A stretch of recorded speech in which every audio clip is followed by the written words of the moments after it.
Chapter 5 of The Fox That Wanted 9 Golden Tails by Kathleen Gray Nelson. Again the fox went back to his old sly ways, and for a time was quite pleased to be only a fox and live in beautiful Napantatutu. Of men and men's ways he had had quite enough, and he was often heard to say, and he would cock his head to one side and wink and grin every time he thought of the poor old lady who was still waiting for her pearl. The animals came and went, and their children and their grandchildren and their great-grandchildren, and still he lived on. Most foxes would have been happy to have such a quiet, comfortable time in an enchanted land and wouldn't have found anything to worry about. But after a few hundred years, he again got restless and tired, and nothing was good enough for him. He spent all his time planning what he would do when he was a fox with 9 golden tails. He talked of nothing else, and became the greatest bore in the forest. And he made so much fun of the peacock, saying it wore painted feathers, that the poor bird got ashamed to spread its tail. Soon he was shunned by all of the animals. The frog hopped away when it saw him coming. The grasshopper whirred up to the top of the tallest tree. The owls rolled their eyes at him, flapped their wings, and away they went, and even the lazy old tortoise, that every day came out to take its nap in a little spot of sunshine, tried to crawl away in a hurry when it heard him coming, and sometimes, in its haste, rolled all the way down the river bank. Year by year he went from bad to worse. He found fault with everybody and everything, and was so cross that after a while he didn't have a single friend. He not only quarreled with all of his neighbors and snapped and snarled at everyone who spoke to him, but he greedily swallowed any little helpless creatures that crossed his path, so that at last all of the animals hated him even more than they feared him. Then, too, he refused to have anything to do with any other foxes that found their way into the peaceful wood and made their lives miserable with his airs. "You are nothing but common beasts," he told them haughtily. "You will never have even 1 golden tail, while I will one day be the wonder of the world." "Hadn't you better wait until you get your fine tails before you brag so much?" asked one saucy young fellow. "It may not be any better than being a woman or a wizard or even an old gray fox." "A fox with 9 golden tails is the most magnificent thing that was ever seen or heard about," he snarled. "I will be the king of beasts, and even men will worship me." And he walked away, switching his one bushy tail angrily. And he could only console himself by thinking what a sad thing it was not to be appreciated. "They are all jealous of me," he told himself, as he didn't often get a chance to talk to anyone else. And he fretted and fumed from morning until night, counting the years that must pass, and he grew old and thin worrying because the days were so long. But everything comes if you only wait long enough. And at last the day came when he was 1,000 years old. He had stayed all night by the hollow tree so that he would be on hand early in the morning, and long before it was day he began to knock and bark and call for the dragon. Even before the sun had touched the treetops, the dragon came out, rubbing its eyes sleepily. "How dare you wake me up?" cried the angry creature, blowing out fire and sparks and smoke until it looked like a volcano. "This is my 1000th birthday, and I want my 9 tails of gold," whined the fox. "You are a blithering old bother," roared the dragon. "You don't even know what you want, and you don't want anything after you get it. Well, this is your last visit to me. Don't let me ever see you again." With another snort, it raised its forked tail, all covered with silver scales, high above its head, opened its huge mouth, and yawned furiously. Then it slowly wriggled back into its dark bed, and standing without was a fox with 9 big, bright, glittering golden tails. Never, never had such a thing been seen by man or beast. Even the fox was stunned for a moment when he found what had happened to him. Then he puffed out with pride until he almost burst and held his head so high that he nearly fell over backward.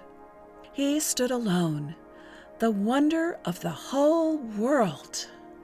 His first thought was to run and show himself to all the animals of the forest, and he started to skip joyfully away, but alas, he was as one rooted to the spot. Now he found to his horror that the golden tails were so heavy he could not walk, much less run. He had never thought about this, and he stood trembling in his tracks, wondering just what he would do about it. Besides, although he knew they must be very beautiful, he could only twist his head far enough around to see the tip end of one of them. He wanted so to see them all and know how very grand he really did look.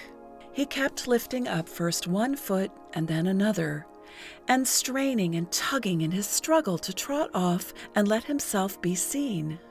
But never again would he be able to run through the cool weeds and leap over the streams and roll in the soft moss and kick up his heels in rustling beds of leaves, for 9 tails of gold were an awful load to carry. As he grew more used to them, he found he could manage to totter along with slow and painful steps, but it was very hard work. But when he thought of what the other poor animals would think and say when they beheld him in all his glory, he again puffed out with pride. After all, if he couldn't get about very well now, he would have all of them to wait upon him, so it didn't much matter. All he need do was to stand up and be admired. It is true he wasn't a bit comfortable, for the tails were like lead, and already his poor back was aching. But still, one would be willing to have backache to be the most splendid creature on earth. There never had been, there never again would be anything like him. He was the one superb ornament of the world. He kept repeating this to himself with much satisfaction, and if he couldn't walk, he could ride in the future on the backs of his adoring slaves, and perhaps that was better. As the fox strutted feebly and slowly through the leaves and over the dewy grass where he had once scampered and frolicked, suddenly he saw a procession of all the creatures of the wood, with the monkey ahead, coming to meet him, for they were very curious to know if he would get his golden tails. He stopped and stood silent and haughty, waiting for them.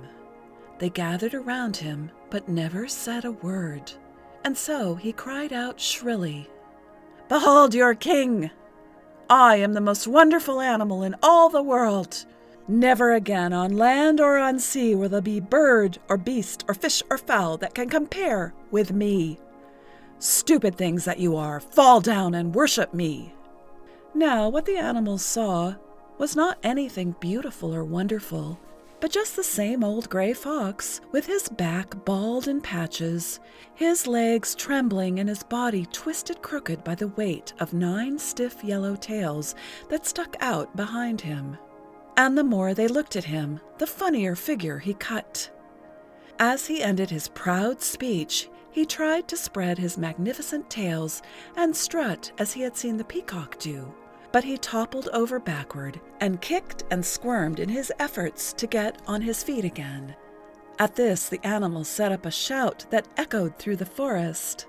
The monkey laughed until he had to hold on to the limb of a tree by his tail to keep from falling off. The bear grinned at first and then let out loud "Ha ha!" The hen cackled, the owls hooed, the crickets chirped, the pigeons cooed with such glee they gurgled and choked. The rooster crowed, the parrot shrieked, the peafowl screamed, the ducks squawked, the frogs croaked, and young, luxuriant, thick-mud master bellowed until the earth shook. The fox was at first dazed. Then he thought that he was so marvelous an object they had all gone crazy at the sight of him, and he waited for them to come to their senses. When they had quieted down a bit, he said scornfully, "Foolish things of the wood, I am not going to hurt you. If you obey me, I shall treat you kindly. But you must find me the daintiest food and carry me everywhere I wish to go. Now hurry and get me my breakfast."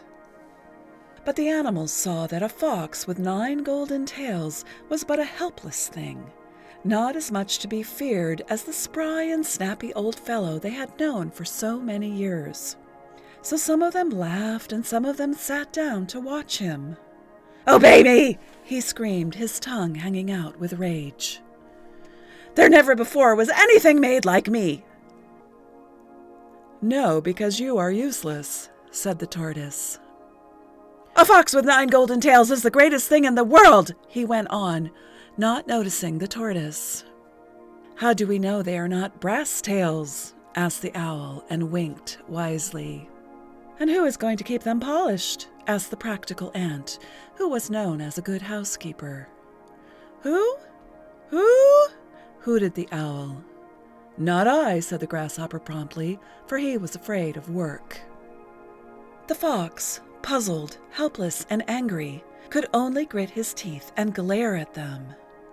A spider, remembering how he had killed her whole family with a blow of his paw, crept up and stung his leg.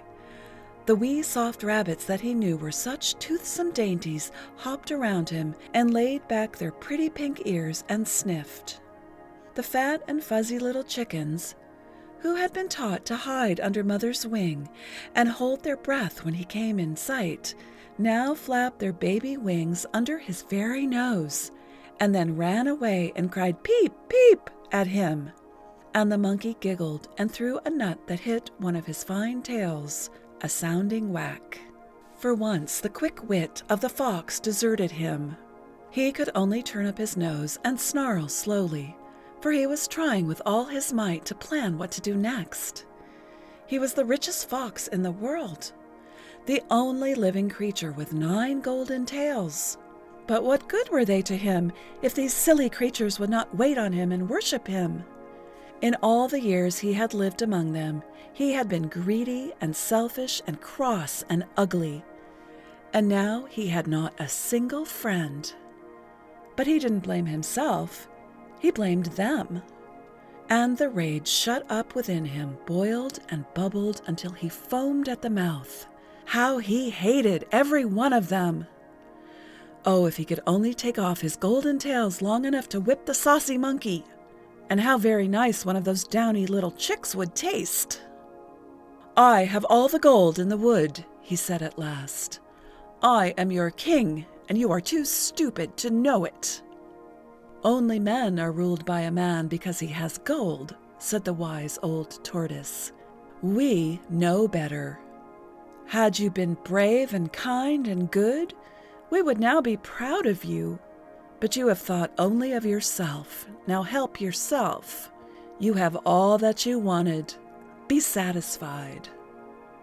"As it is daylight, I don't see very well," said the owl, blinking.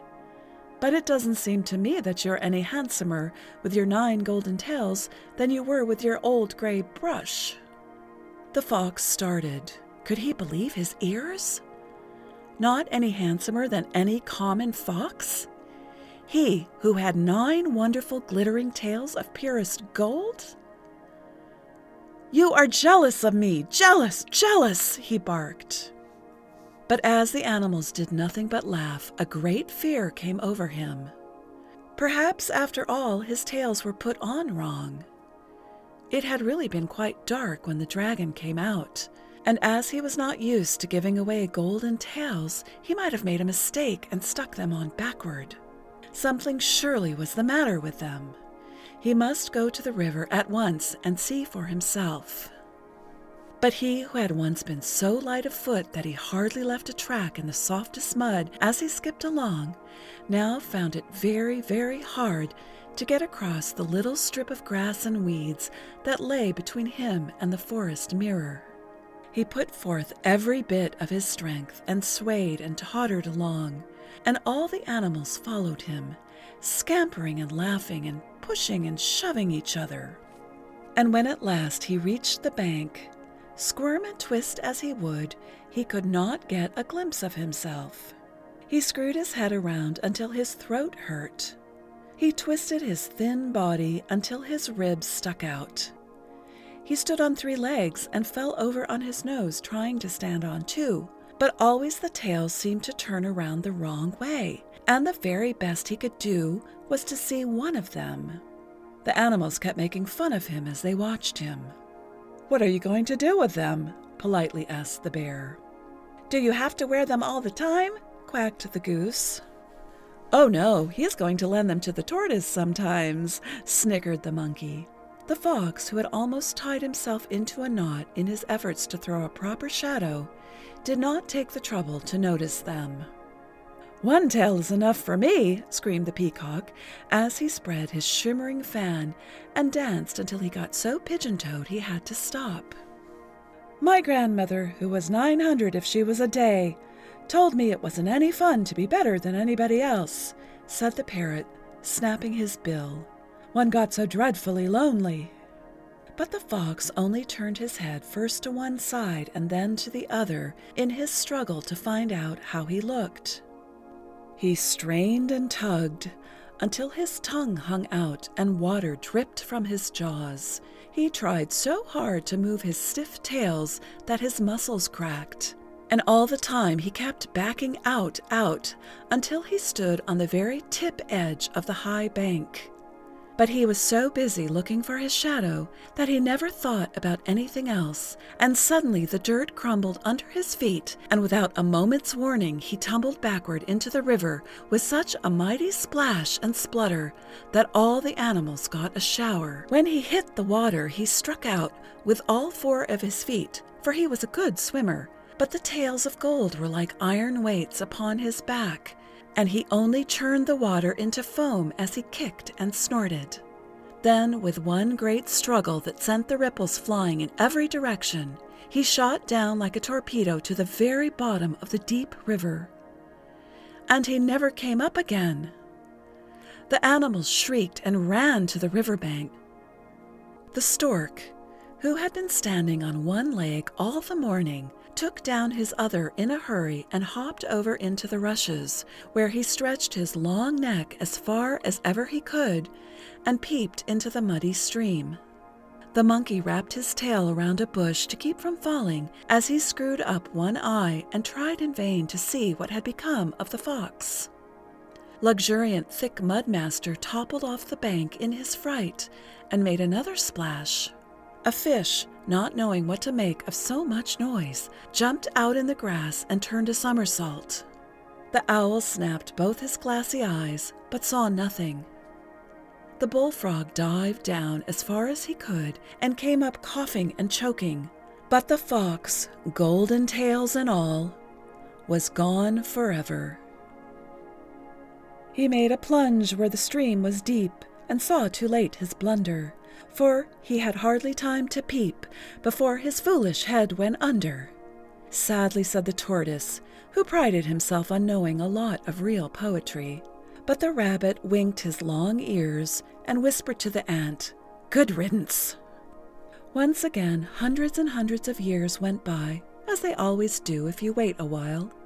Every animal that had known the poor fox had been dead a long time, and those that came after them told this tale as I have told it to you, only they weren't quite certain it was true, and some of the young beasts said it was nothing but a fairy story. But one day a pearl fisher came up the river in his little boat, and while he was diving down in the deepest part of the water, he found a queer-looking object sticking up in the mud. And when he had brought it ashore and washed and scrubbed it, he found it was a tail of pure gold. Hardly believing his good fortune, he took it away with him, and many wise men looked at it through spectacles and microscopes, and weighed it and thumped it and tasted it, and wrote long papers about it filled with so many big words that no one ever read them. And today you may see this very same tale, looking rather old and rusty, in one of the museums of a foreign city, and beside it is a card telling that this is undoubtedly the golden feather that the great King No Thing Fan of Japan once wore in his crown, which shows that even very wise people sometimes make mistakes. But it was the fairy godmother to the poor pearl diver who sold it for so much money that he was able to buy a cozy little bamboo cottage for his family, and to ever after give them as much as they wanted to eat. And so one of the tales of the fox did some good in the world after all. The end. End of Chapter 5. End of The Fox That Wanted 9 Golden Tails by Kathleen Gray Nelson.